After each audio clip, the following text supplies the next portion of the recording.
Hello, everyone. Welcome to this week's episode of Entertainment Expansion. We're your host, Tyler Callahan and Mike Ferrante. Mike, how you doing? I'm chilling in the free US of A. That's good. That's good. Free, you do in fact pay for it. Well, yes, going to talk about a little bit about freedoms tonight with the new movie we watched. I know, new movie in 2020. It's a rarity. But Aaron Sorkin's latest film, Trial of the Chicago 7, just recently came out on Netflix. Has gotten great reviews. We have both watched it, and we will discuss that in more or less 5 minutes. But before that, we did get a lot of your comments about our previous video, Best Games of the Generation. That went up on YouTube about a week or two ago, and boy, have you responded with your opinions, and we appreciate it. So we're going to say some of them now, as we said we always do. Mike, you might agree with some of these, but Wobbler, CJC said Red Dead Redemption 2, best game I've ever played. Chad Dexter, Red Dead Redemption 2 definitely deserves that spot. I mean, any thoughts on that? I mean, I wouldn't say best game ever, but, it's really good. Yeah, I mean, story-wise, it's definitely a compelling story. Best game ever is definitely a stretch, but I can see where he's coming from for that, because that is one hell of a story. It truly is an amazing story through and throughout. Like I said, strictly because of how they developed Arthur Morgan as a character and made you in his shoes, essentially.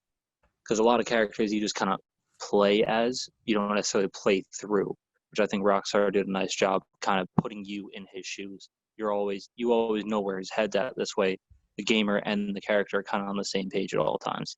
Yeah. We got another comment here who actually gave their own top three.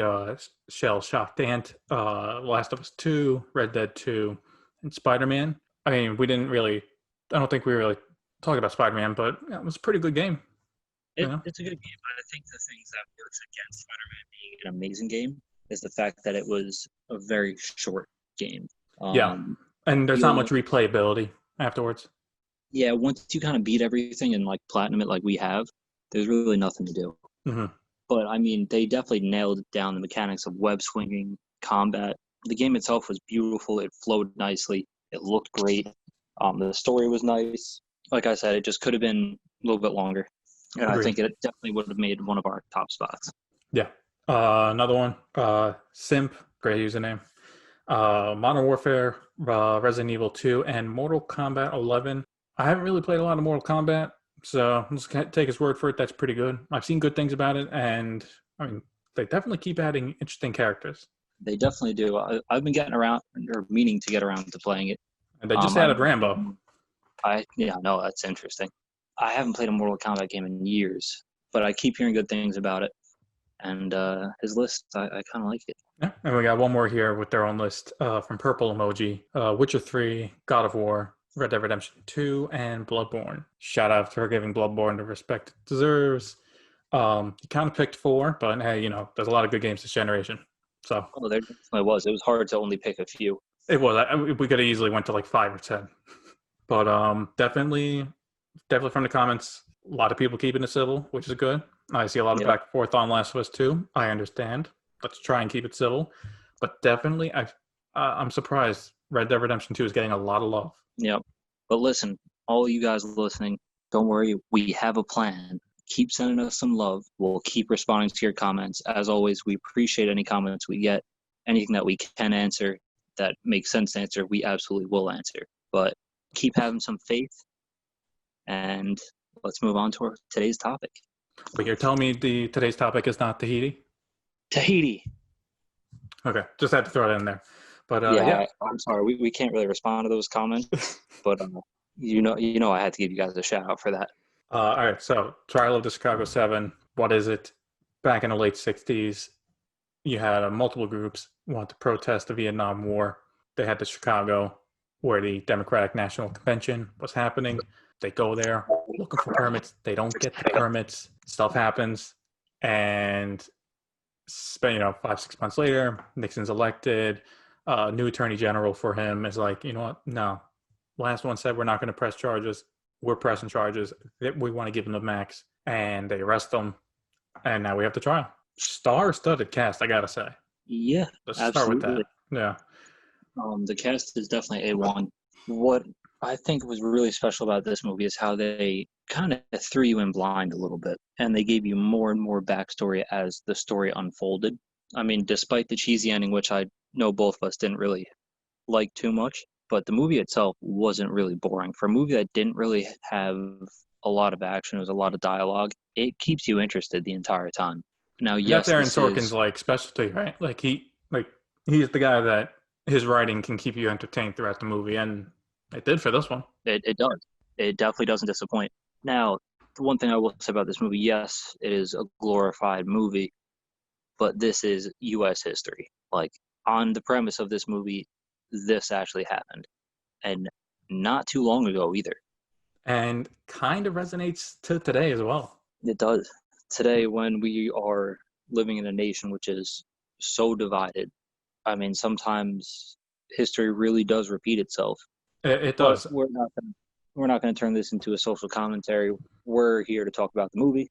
So, Tyler, let me hear some of your thoughts about the movie. What did you like? What didn't you like? Well, what I liked, I think the standout thing, besides Aaron Sorkin's writing, and this is a guy who he's a really great writer, but at times he can write either a masterpiece or he can write a bit too much where he's like, his head is up his own ass.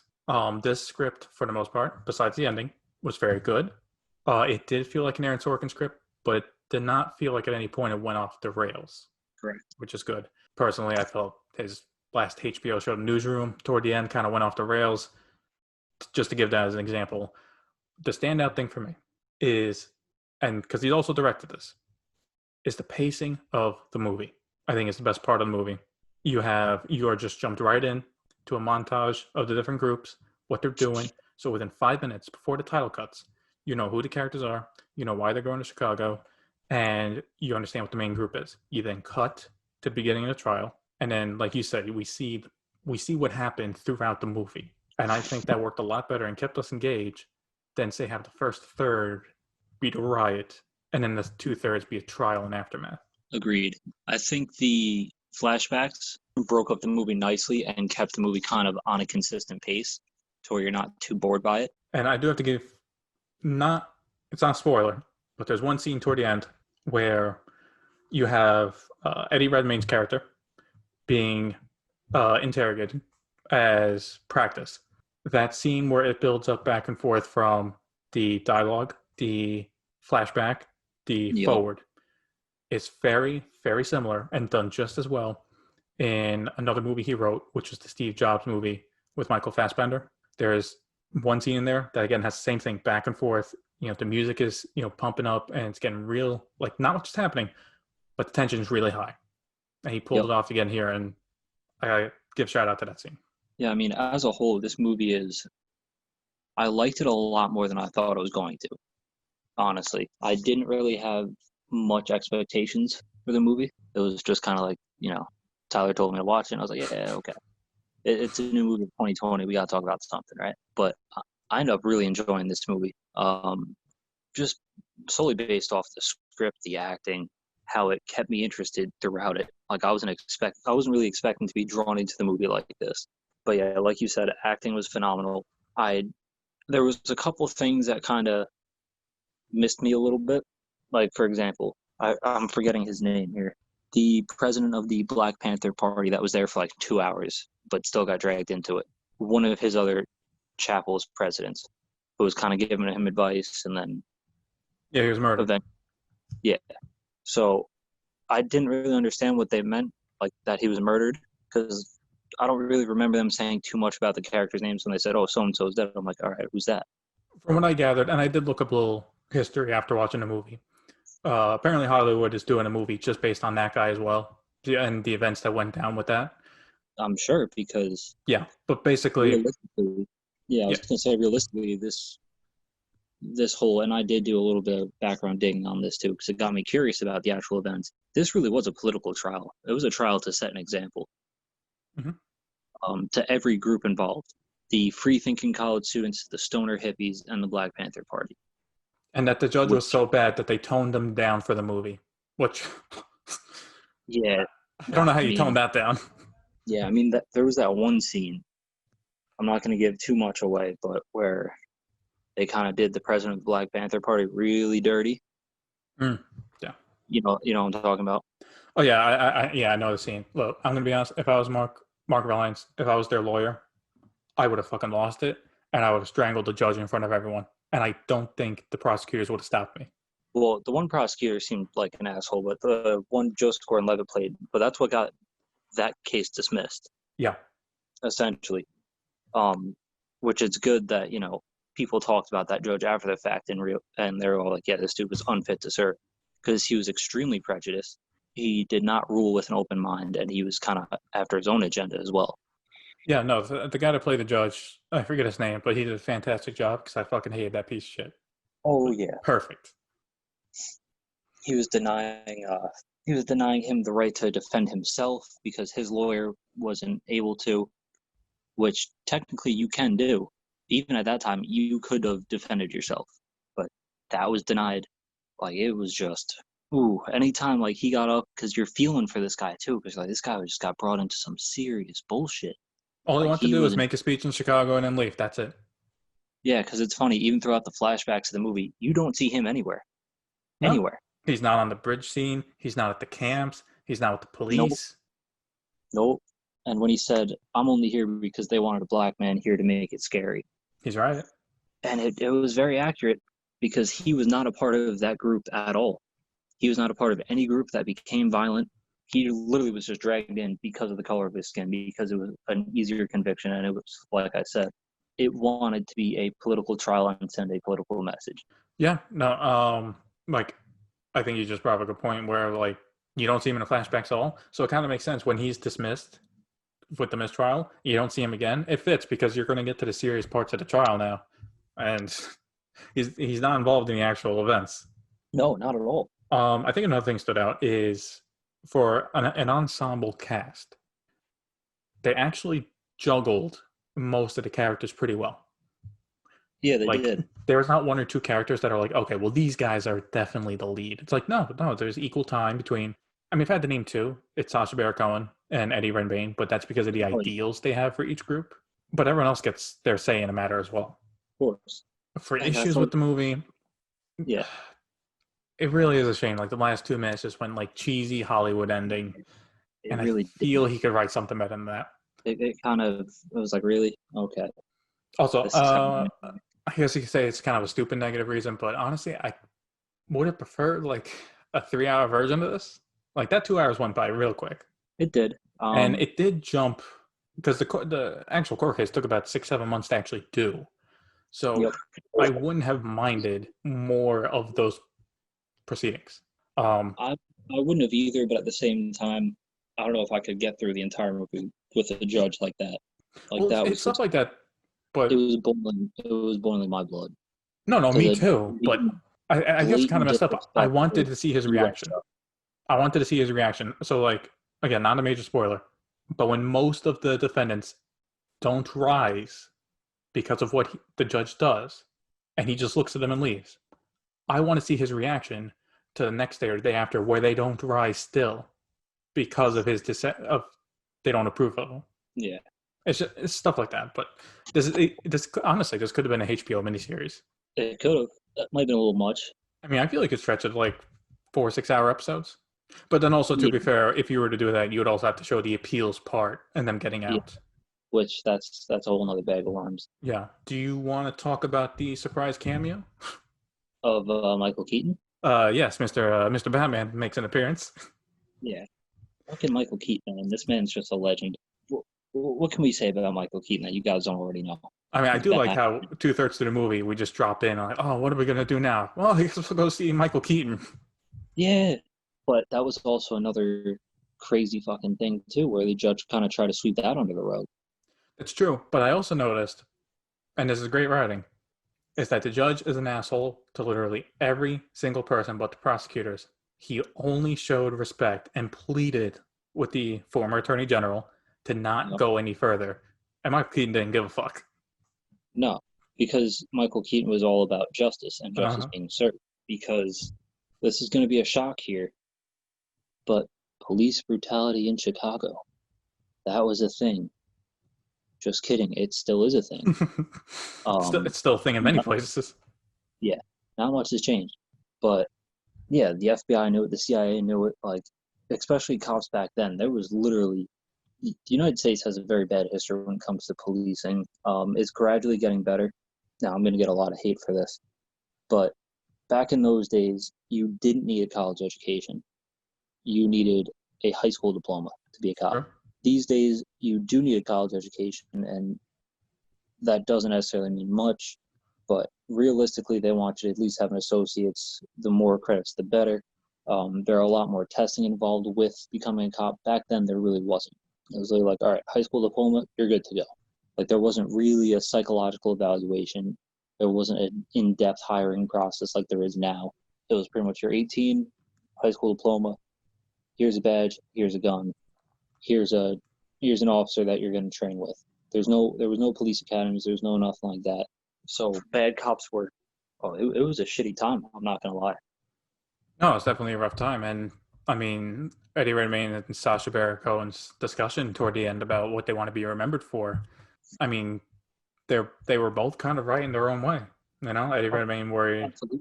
with the hippie side of, well, 50 years of progressive politics, they don't want to be known for smoking weed and being hippies. But to be fair, if we look back at the 60s, that's the first thing people think of. It's true.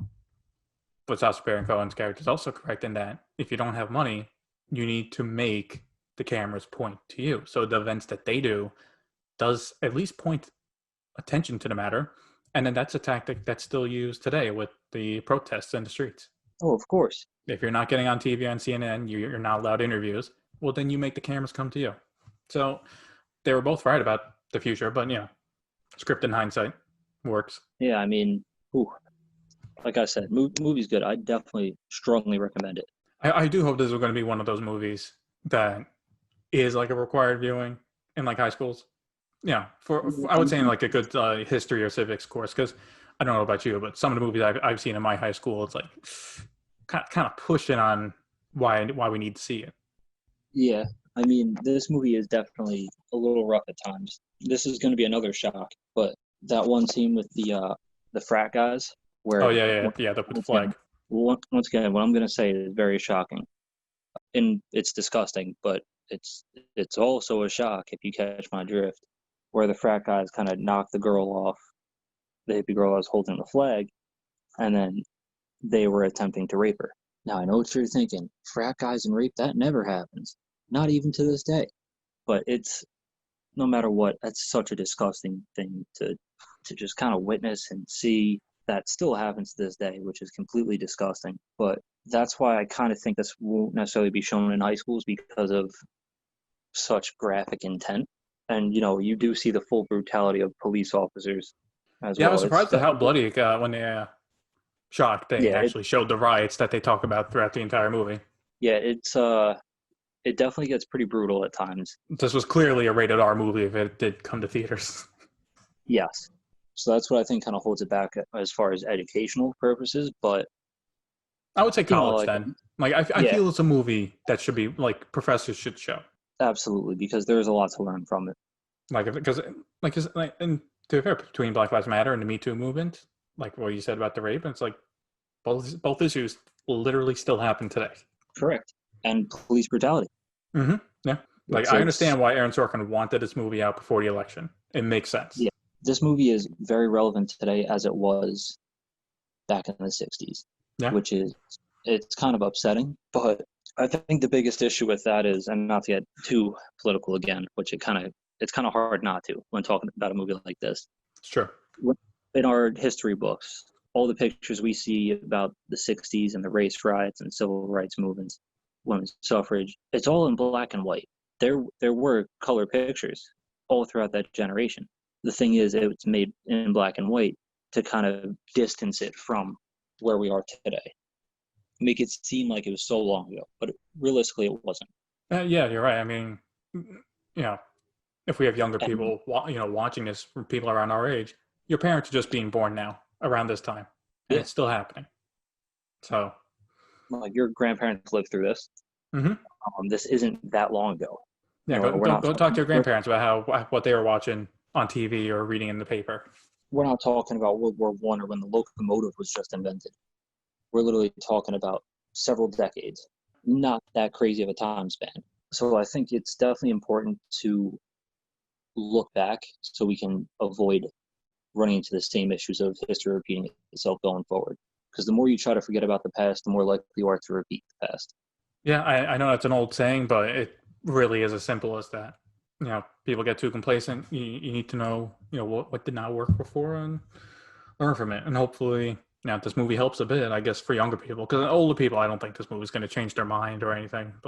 No. But for younger people, this is definitely, I guess we'll get to recommendations now. Yeah, it's a must watch for me. Yep, absolutely for me as well. Top to bottom, like, and again, we're complaining about the cheesy ending. That's literally 2 minutes of the film. The rest of it is just ace. It's a solid movie all around. Yeah. Minus that 2 minutes. But as always, we are always interested in hearing what you guys have to say about the movie. If you've seen it, did you like it? If you not like it? Now, as always, this being kind of a touchy subject, be respectful in the comments. Appreciate each other's differences and opinions. We would love to answer every single comment about this movie as long as it is respectful. That being said, you can always find us on YouTube, Instagram, and Facebook under Entertainment Expansion. Thank you for listening. We'll see you next time.